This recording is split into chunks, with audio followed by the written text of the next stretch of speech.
Halo semuanya, Assalamualaikum warahmatullahi wabarakatuh. Perkenalkan nama saya Fajarullah. Saya dari Stika Sarmasada Bandung, program studi Sarjana Kesehatan Masyarakat. Ingin mempresentasikan perencanaan promosi kesehatan kepada teman-teman semuanya. Langsung saja kita masuk ya. Oke, di sini ada tulisan praktikum perencanaan promosi kesehatan, masalah pengetahuan tentang hipertensi Desa Sukamaju, Puskesmas Sukamaju tahun 2021. Sebagai contoh, oke. Disusun oleh Pak Jarullah dengan NIM 411-917. Program studi Sarjana Kesehatan Masyarakat, Sekolah Tinggi Ilmu Kesehatan Dharmasada Bandung tahun 2020-2021 semester genap.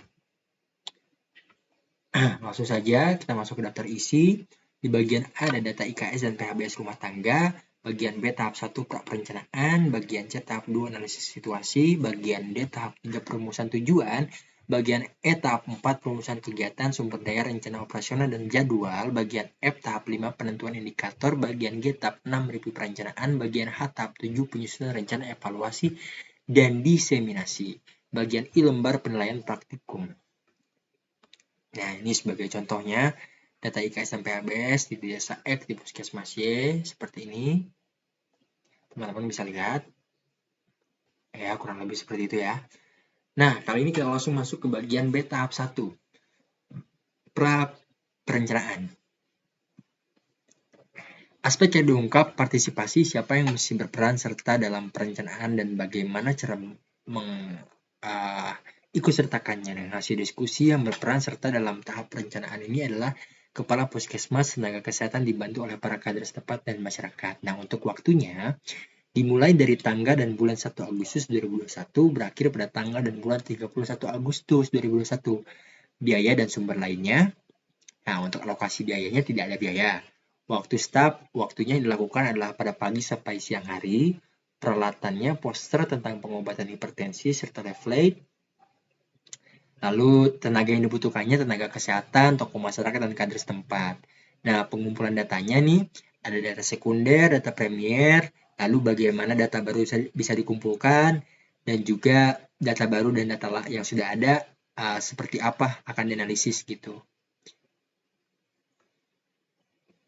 Nah, data yang sudah tersedia, data capaian IKS, indeks keluarga sehat, dan data capaian PHBS, perilaku hidup bersih dan sehat. Nah, ini data sekundernya. Lalu data premiernya, data penderita hipertensi berobat. Dengan cara mewawancara dan pengisian kuesioner dan data dikumpulkan setelah mendapat hasil dari wawancara dan kuesioner tersebut. Nah, itu barusan bagaimana dan kapan data baru bisa dikumpulkan. Nah, untuk identifikasi bagaimana data baru dan data yang sudah ada akan dianalisis, yaitu dengan membandingkan data yang telah ada dan baru kemudian ditarik kesimpulan. Pembuatan keputusan, identifikasi kapan, di tahap mana, dan bagaimana keputusan kunci akan dibuat di setiap pertemuan rapat, kemudian keputusan diambil oleh Kepala Puskesmas dan juga tenaga kesehatan yang sudah melakukan survei terhadap desa tersebut. Keputusan kunci apa yang harus dibuat, masyarakat harus tahu pentingnya pengetahuan tentang penyakit hipertensi. Nah, panduan kerja 1.2 membuat rencana kerja proses perencanaan. Di sini ada tahapan proses perencanaan. Tahapan proses perencanaan. Lalu juga di sini ada stakeholder berperan, ada batasan waktu pelaksanaan, sumber daya yang diperlukan, data yang harus ada, keputusan kunci yang dibuat. Nah, untuk tahap perencanaan yang pertama, yaitu pra-perencanaan, stakeholdernya ada tenaga kesehatan, kader setempat, tokoh masyarakat, batas waktu pelaksanaannya 5 hari, sumber daya yang diperlukannya tenaga kesehatan, kader setempat, tokoh masyarakat, waktu dan peralatan. Data yang diperlukannya yaitu data penderita hipertensi yang berobat. Yang berobatnya masih rendah. Keputusan kunci yang dibuat mengadakan promkes dengan persetujuan tokoh masyarakat yang akan dituju. Lalu tahap 2-nya analisis situasi, stakeholder yang berperannya masih sama, batas waktu pelaksanaan yang juga masih sama 5 hari, sumber daya yang diperlukan juga masih sama juga. Lalu mungkin tidak ada masyarakatnya ya, untuk analisis situasi tidak ada masyarakatnya, tapi kurang lebih sama dengan yang di atas. Data yang harus ada, data masyarakat yang akan diberi intervensi, keputusan kunci yang dibuat, melaksanakan penyuluhan. Lalu tahap 3, perumusan tujuan dengan tenaga kesehatan, stakeholdernya, waktu batasannya 1 hari, tenaga yang dibutuhkan, tenaga kesehatan, kader setempat, tokoh masyarakat, waktu dan peralatan. Data yang diperlukan, data mengenai kasus, keputusan kunci yang membuat masyarakat mau dan mampu untuk merubah perilakunya. Tahap 4-nya perumusan program kegiatan dan indikator, tenaga kesehatan, kader setempat, tokoh masyarakat untuk stakeholder yang berperannya, waktu batasannya 5 hari, sumber daya yang diperlukannya sama dengan yang di atas, seperti ini. Lalu data yang harus ada, data mengenai kasus juga sama seperti yang di atas. Keputusan kunci yang dibuat, masyarakat mengikuti program yang sudah dibuat oleh tenaga kesehatan. Lalu tahap 5 ya, penentuan sumber daya, biaya, ROK, dan jadwal. Nah, stakeholder yang berperannya hanya tenaga kesehatan, batas waktunya 5 hari, sumber daya yang diperlukannya juga sama seperti yang di atas ini, data yang diperlukannya, data kasus yang diambil. Nah, lalu keputusan kunci yang dibuat, kegiatan dilaksanakan sehingga dapat segera direalisasikan. Tahap 6, review perencanaan. Ya, stakeholder yang berperan dengan tenaga kesehatan, batas waktunya sama 5 hari juga. Lalu, sumber daya yang diperlukannya tenaga kesehatan, kader setempat, serta tokoh masyarakat. Nah, data yang diperlukannya, data baru tentang hipertensi. Keputusan kunci yang dibuat membuat masyarakat bisa merubah pola pikir serta perilakunya. Lalu tahap 7, penyusunan perencanaan evaluasi dan diseminasi. Nah, stakeholder yang berperannya, tenaga kesehatan, lalu batas waktunya 5 hari. Nah, sumber daya yang diperlukannya tenaga kesehatan, kader setempat, serta tokoh masyarakat. Nah, lalu data yang diperlukan, data baru setelah diadakan perencanaan dan dilihat apakah ada perubahan atau tidak selama berjalannya perencanaan. Nah, kunci yang dibuat mengevaluasi program yang telah berjalan. Nah, langsung nih, teman-teman, kita masuk ke bagian C, tahap 2, analisis situasi. Nah, di sini ada stakeholder, pendapat atau pandangan atau harapan, lalu keterangan peran stakeholdernya nih, apakah pendukung, penentang, idenya jelas, dan sebagainya lah. Nah, stakeholder yang berperan yang pertama adalah tenaga kesehatan. Pendapat kegiatan ini akan menjadi awal dari kebiasaan untuk hidup lebih sehat dan melakukan penyuluhan tentang hipertensi agar penyakit hipertensi tidak menyebar luas lagi. Keterangan peran stakeholdernya pendukung, kedua tokoh masyarakat. Harapannya, kegiatan penyuluhan hipertensi ini sangat berguna untuk masyarakat yang kurang pengetahuan tentang kesehatan. Keterangan perannya pendukung, lalu ada kader. Dengan pandangan, kegiatan penyuluhan hipertensi dapat meningkatkan pengetahuan bagi masyarakat itu sendiri. Nah, dengan keterangan peran juga pendukung juga. Stakeholder yang keempat, kepala puskesmas. Kegiatan penyuluhan ini dapat memotivasi warga masyarakat untuk senantiasa hidup lebih sehat dari sebelumnya. Nah, itu pandangannya. Lalu keterangan peran stakeholdernya itu sama juga, pendukung. Lalu di sini ada catatan hasil telah untuk bahan perencanaan program. Nah, di sini ada cara atau sumber data, lalu ada hasil. Nah, untuk cara sumber datanya dulu akan saya bacakan ya. Pengumpulan pendapat key stakeholder dengan hasil menjalankan perencanaan sesuai dengan direncanakan.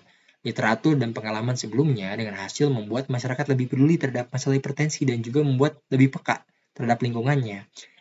Nah, lalu data terkait kesehatan dengan hasil masih banyak terdapat masalah kesehatan yang perlu dibenahi lebih lanjut lagi. Mandat tugas kewenangan yang diberikan kepada organisasi membuat masyarakat lebih peduli terhadap masalah kesehatan yang ada di sekitar lingkungan. Nah, lalu ini ada hasil analisis PES, Politics, Ekonomi, Environment, Sosial, dan Teknologi. Nah, secara ekonomi, dilihat dari segi ekonomi saat ini yang masih kurang peka terhadap kesehatan masih saja tergolong rendah. Lalu secara environment, lingkungan di desa masih kurang bagus karena masyarakat desa masih acuh tak acuh terhadap lingkungannya. Nah, untuk sosialnya beberapa masyarakat di desa terlihat kompak, tapi sebagainya tidak terlihat kompak. Nah, untuk teknologinya banyak masyarakat di desa tidak mengerti tentang teknologi, apalagi tentang seperti media sosial seperti itu ya teman-teman. Nah, lalu untuk kesenjangan informasi, kurangnya informasi di desa menjadi ketertinggalan desa itu terhadap informasi kesehatan dan mungkin juga dari masyarakat desa tidak mencari tahu informasi kesehatan. Kemungkinan bentuk desain proyek atau kegiatan dengan hasil bentuk desain yang akan kami lakukan adalah dengan memberikan edukasi, pemahaman kepada masyarakat dan memberikan upaya pencegahan untuk meminimalisir masalah kesehatan yang terjadi. Misalnya pencegahan terhadap hipertensi salah satunya adalah untuk tidak merokok dan menghindari asap rokok. Nah, membuat masalah hipertensi menjadi lebih baik. Faktor pemungkin ikutsertaan stakeholder sebagai pendukung kegiatan. Faktor penghambat, masih banyak masyarakat yang acuh terhadap masalah kesehatan. kesinambungan kegiatan dengan hasil kegiatan mungkin cukup 1 kali dilaksanakan, namun untuk pemantauan harus terus dilakukan. Nah, lalu kita masuk ke jenis-jenis masalah kesehatan, besar masalah, luas penyebaran masalah, serta fatalitas masalah. Nah, ini seperti ini teman-teman. Ini untuk saya berikan contoh seperti penderita hipertensi berobat, besar masalahnya itu 23,5%, luas penyebaran masalahnya tersebar, fatalitas masalahnya fatal. Nah, itu seperti contohnya teman-teman. Mungkin teman-teman kalau mau baca, boleh baca di sini dulu, karena kalau misalnya saya baca satu-satu, sepertinya akan menghambat waktu. Jadi saya berikan contoh aja tadi untuk penderita hipertensi berobat, seperti itu, besar masalahnya 3,5%, luas penyebarannya tersebar, fatalitas masalahnya fatal gitu. Jadi di sini ada tidak terlalu fatal, ada fatal, cukup fatal, tidak fatal. Nah, gitu teman-teman. Lalu kita masuk ke perumusan masalah dan prioritas masalah. Nah, di sini juga saya akan beri contoh satu saja teman-teman. Penderita penderita hipertensi berobat. Nah, untuk penderita hipertensi berobat, besar masalahnya 6, luas masalahnya 8, fatalitas masalahnya ada 7, kepedulian masyarakatnya ada 4, teknologi tersedianya 5, lalu hasil perkaliannya yaitu 6.720. Nah, for your information untuk teman-teman semua, di hasil perkalian ini yang terbesar adalah penderita hipertensi berobat. Lalu juga urutan prioritasnya yang pertama nomor 1 gitu teman-teman semuanya. Lalu kita langsung masuk lagi ke bawah. Mungkin teman-teman mau membaca dulu yang ini, silahkan baca. Tadi saya sudah beri contoh 1 karena kalau saya baca juga nanti akan menghambat waktu juga teman-teman. Oke, kita langsung lanjut ke yang seterusnya. Nah, kenapa sih masalah mereka belum melakukan pengobatan hipertensi? Nah, masalahnya itu ada dari lingkungan juga. Sikap masyarakat terhadap program kesehatan, pendapat keluarga yang rendah tidak mampu, lalu perilakunya, rendahnya pengetahuan pada hipertensi, sikap acuh tak acuh terhadap masalah kesehatan. Untuk pelayanan kesehatannya, jauhnya fasilitas kesehatan, kurangnya penyuluhan tentang masalah kesehatan, serta budaya nih. Ada istiadat di suatu daerah yang masih kental atau masyarakat yang tidak menerima program kesehatan. Nah, begitu. Lalu kita masuk ke analisis determinan perilaku terkait masalah yang akan dipecahkan. Nomor 1, aspek analisis tentukan perilaku ideal terkait masalah. Dengan hasil perilaku belum melakukan pengobatan hipertensi. Lalu perilaku yang sekarang dilakukan, mengubah perilaku masyarakat akan pentingnya pengetahuan dan pengobatan masalah kesehatan seperti pengetahuan pengobatan hipertensi. Faktor-faktor latar belakang perilaku sekarang seperti apa? Kurangnya pengetahuan tentang kesehatan dan kesadaran masyarakat terhadap masalah kesehatan. Analisa tahap adopsi perilaku sekarang dikaitkan dengan perilaku ideal. Nah, hasilnya kurang memperhatikannya masalah kesehatan, mencoba mengubah perilaku kurang memperhatikannya masalah kesehatan tersebut. Skala analisa perilaku 4 kuadrat. Yang pertama, perilaku mudah diubah seperti mengakses informasi tentang kesehatan. Perilaku yang kedua, perilaku penting diubah seperti melakukan pemeriksaan tekanan darah setidaknya sebanyak 2 kali dalam seminggu. Lalu yang ketiga, perilaku yang sulit diubah seperti tidak melakukan pengecekan tekanan darah secara rutin. Yang keempat, perilaku yang kurang penting diubah, perilaku jarangnya olahraga. Yang keenam, tentukan perilaku yang diharapkan atau akan menjadi rumusan tujuan. Nah, dengan hasil, membiasakan diri untuk melakukan pengecekan kesehatan seperti hipertensi dengan mengecek tekanan darah. Nah, lalu di sini ada panduan kerja 2.10 diagram 4 kuadran skala analisa perilaku. Perilaku penting diubah, ada perilaku yang kurang penting diubah. Lalu ada perilaku mudah diubah, ada perilaku sulit diubah. Akan saya bacakan semuanya. Perilaku penting diubah, melakukan pemeriksaan tekanan darah setidaknya sebanyak 2 kali dalam sehari. Nah, perilaku mudah diubahnya seperti mengakses informasi tentang kesehatan. Perilaku sulit diubah, tidak melakukan pengecekan tekanan darah, perilaku yang kurang penting diubah, perilaku jarang olahraga. Ya, sebetulnya seperti ini, seperti yang tadi saya ucapkan di perilaku 4 kuadran. Kita ke bawah lagi, tahap 3 perumusan tujuan. Panduan kerja 3.11, perumusan tujuan umum, tujuan khusus. Nah, tujuan umumnya untuk merubah pola pikir dan perilaku masyarakat akan pentingnya pengetahuan dan pengobatan masalah kesehatan hipertensi. Lalu tujuan khusus yang pertama, Memberikan pengetahuan kesehatan tentang hipertensi. Tujuan khusus yang kedua, masyarakat menjadi tahu tentang masalah kesehatan hipertensi. Ya, begitu. Kita ke tahap perumusan kegiatan.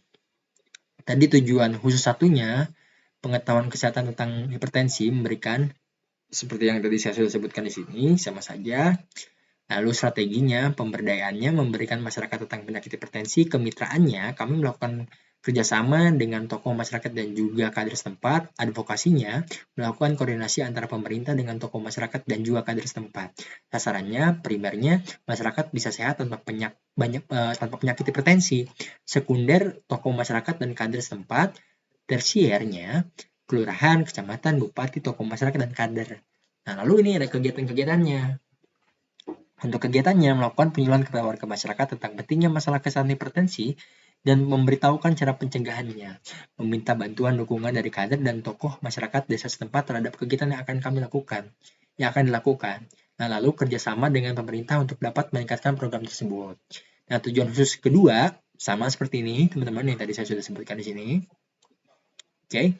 Nah, untuk strategi pemberdayaannya meningkatkan kesadaran masyarakat akan bahayanya penyakit hipertensi. Kemitraan melakukan kerjasama dengan tokoh masyarakat dan juga kader setempat. Advokasinya melakukan koordinasi antara pemerintah, tokoh masyarakat, dan kader. Primer sasarannya adalah masyarakat sehat tanpa penyakit hipertensi. Sasaran sekundernya tokoh masyarakat dan juga kader. Lalu sasaran tersiernya kelurahan, kecamatan, bupati, dan pejabat lainnya, tokoh masyarakat, dan kader. Kegiatan-kegiatannya, masyarakat mau mempraktikkan pencegahan pada penyakit hipertensi. Kader dan tokoh masyarakat desa setempat bersedia untuk mencontohkan kegiatan pencegahan hipertensi. Ya.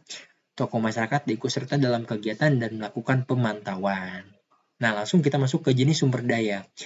Nah, yang kita butuhkan tenaga manusianya, jumlah yang dibutuhkannya ada 6 orang kader, lalu jumlah yang tersedia hanya 4 orang, kesenjangan sumber daya dibantu oleh kader.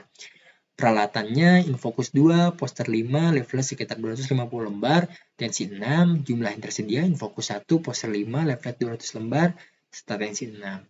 Kesenjangan sumber daya Infocus dipakai bergantian, jumlah leaflet juga kurang. Nah, bahan kerjanya ada 3 materi, 1 video, jumlah yang tersedianya juga 3 materi, tapi tidak ada video. Kesenjangan sumber dayanya tidak adanya penayangan video tadi, teman-teman. Nah, untuk dukungan operasionalnya minimal 3 kader untuk pemantauan. Nah, lalu jumlah yang tersedia hanya 2, kesenjangan sumber dayanya kurangnya 1 kader. Nah, biaya atau uang diuraikan, jumlah yang dibutuhkannya 1 juta, jumlah yang tersedia hanya 800. Nah, lalu kegiatan penyuluhan, aspek pembuatan poster ada 5, leafletnya 200, unit cost sekitar 20.000, leafletnya sekitar 3.000, jumlah biaya 100, untuk leafletnya 600.000. Transportasinya 150 dengan jumlah biaya 850. Oke, kita masuk rencana pelaksanaan kegiatan. Yang pertama, kegiatan melaksanakan survei lapangan dengan desa yang dituju. Nah, sasarannya yaitu primer, target kegiatannya desa yang dituju mendukung dan mau menerima kegiatan. Waktu, minggu pertama bulan Agustus. Penanggung jawabnya tenaga kesehatan, mitra terkait kader setempat, tokoh masyarakat.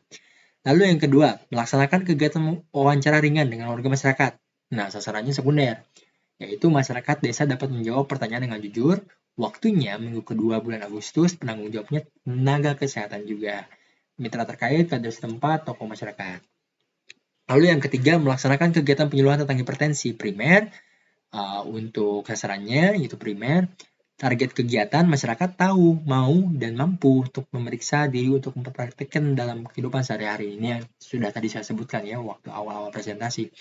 Waktunya minggu kedua bulan Agustus, penanggung jawabnya tenaga kesehatan, mitra terkait, kader setempat, tokoh masyarakat. Yang keempat, melaksanakan pemantauan. Yang kelima, pelaksanaan evaluasi. Nah, untuk yang keempat, sasarannya sekunder, target kegiatannya warga membiasakan diri untuk memeriksa masalah kesehatannya. Waktunya minggu ketiga bulan Agustus, penanggung jawabnya tenaga kesehatan dan tokoh masyarakat, mitra terkaitnya, kader setempat, juga tokoh masyarakat. Lalu yang kelima, melaksanakan evaluasi. Sasarannya primer, target kegiatannya hasil kegiatan, waktunya minggu keempat bulan Agustus, penanggung jawabnya tenaga kesehatan. Nah, begitu teman-teman.